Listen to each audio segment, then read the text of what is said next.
jednog dana bio jedan potok koji je bio čaroban. Bio je čaroban potok i došle su životinje, lisica i medvjed.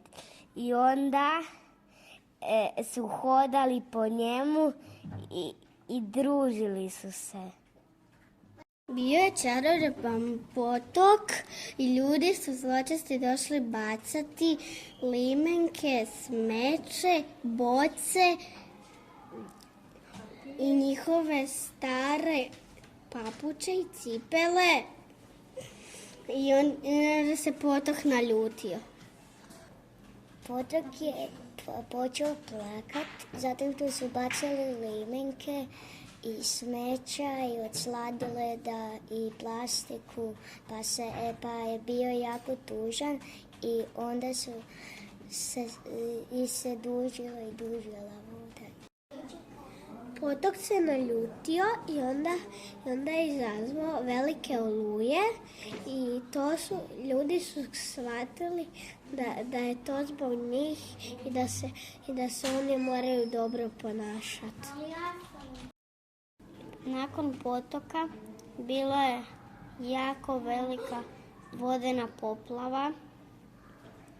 Grad je bio pun smeća, vešmašina, vrećica, staklenih boca, limenka i takvih stvari.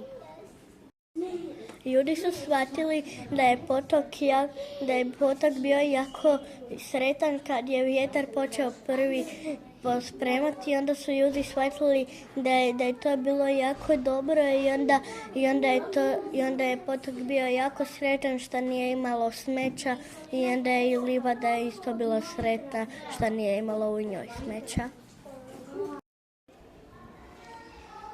I potok se umirio i više ljudi su shvatili da više ne smiju bacati smeće u potok i potok se lijepo umirio i stavili su ljudi pokraj znaku gdje piše zabranjeno bacati smeće u potok.